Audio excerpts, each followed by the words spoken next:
Challenges and the spirit of discovery.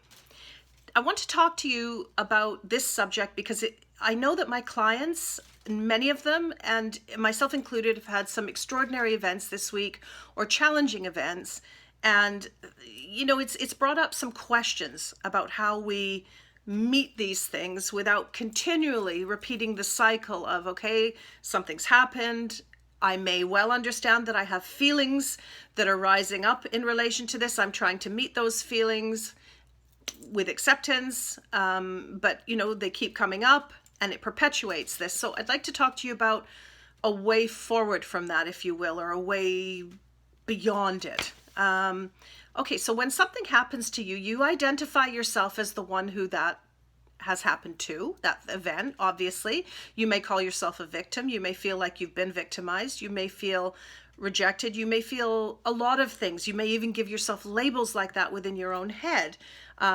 If somebody's hurt you, you may label yourself as one who's been hurt. If somebody's lied to you, you may tell yourself you've been betrayed. If somebody's ignored you, then you have no value, etc. Right? These are identifications. They're ways that there's ways that we hold ourselves in a trauma identity. Now, there's a real wisdom in meeting your feelings with acceptance. But if you find that you're still in that cycle and you've done a tremendous amount of that meeting without any need to try and move yourself on, but simply to meet them. But here you are now, and you're in the place of having gone deeper into this, and you're back into feeling victimized, into feeling like you can't escape this identity. There is maybe another way I want to suggest to you, other than all the obvious acceptance and compassion and looking at your feelings and your behavior as a language for communicating something to you. All of those things are valuable, and you will have heard them all in my videos. But let's take an example of somebody that feels betrayed. There's a good example, okay? Well, ask yourself this question.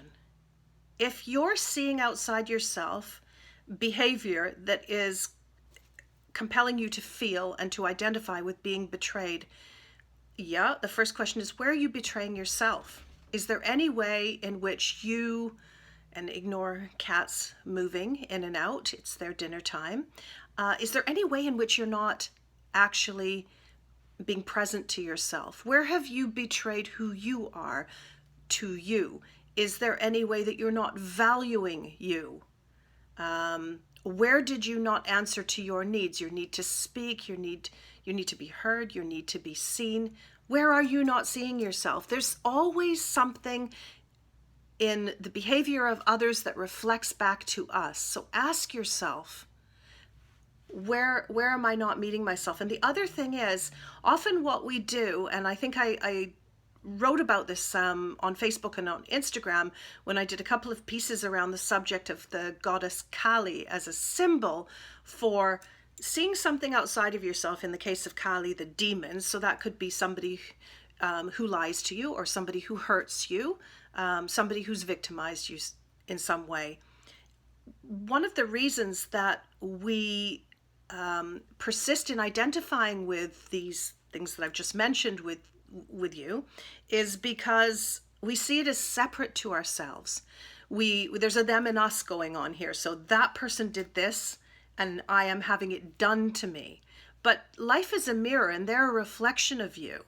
And so you, in some way, and this is a tricky one, it's a challenging one to really get, I feel, to fully see yourself as not separate from another human being, because we're not actually. All of life is a reflection of who we are. And so what about if you swallowed, as I described with the Kali example, what if you swallowed that behavior? Now that's very abstract, so I'm going to explain it.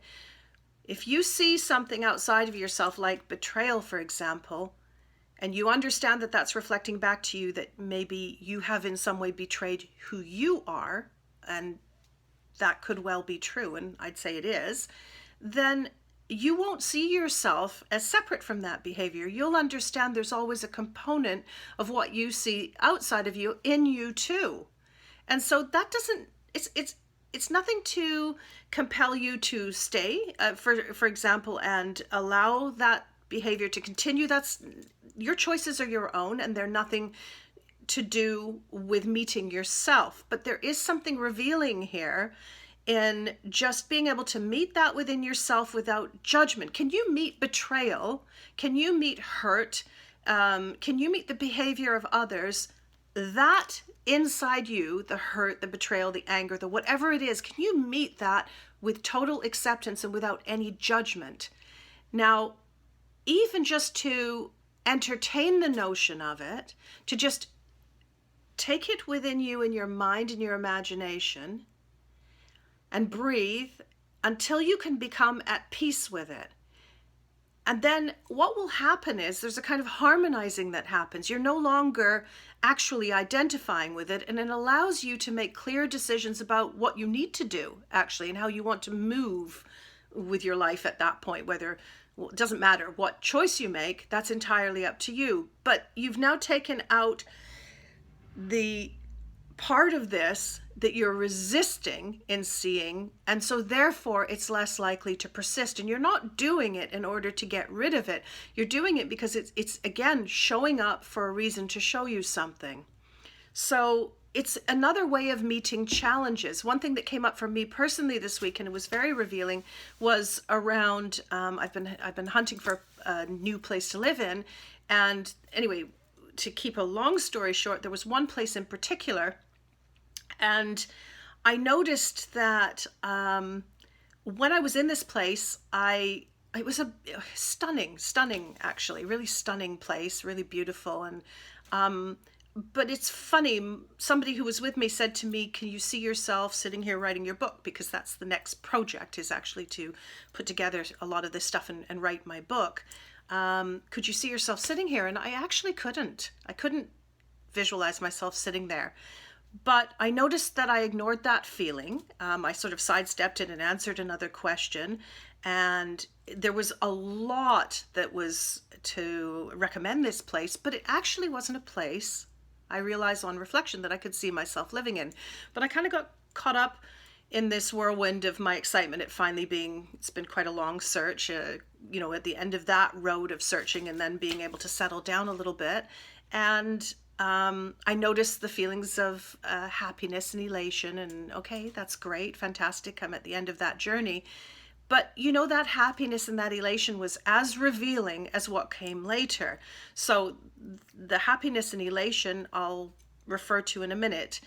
I went through the process, and I was just getting close to signing papers for this and going ahead with it. And then a stipulation came up to do with cats, actually, because I have 2 cats, as you will have just seen one of them moving in and out of shot.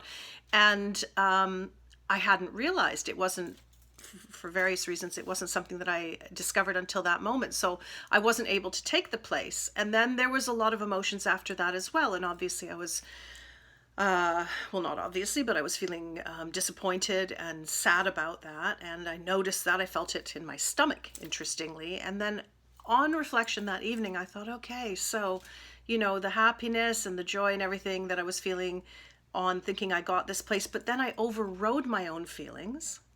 And that was revealing my need not to just allow life to unfold as it will naturally. Rather, I was sort of trying to force the hand of it and ignoring my own inner voice telling me I couldn't visualize myself there. And then the sadness and everything, again, my own need, coming from my own need. So I found it very revealing, a very revealing experience. And life will always reveal things to you. So ask yourself, what is life trying to tell you here?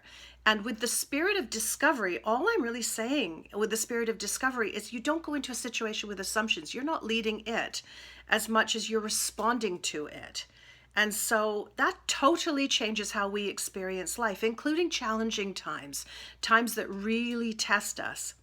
Please write into me I'd love to hear from you, because I know there's a lot coming up for people just now, and this trauma identity thing is a big feature of it. So we're, I think, many of us having a lot of experiences that enable us to see the ways in which we identify with that story, whatever that might be.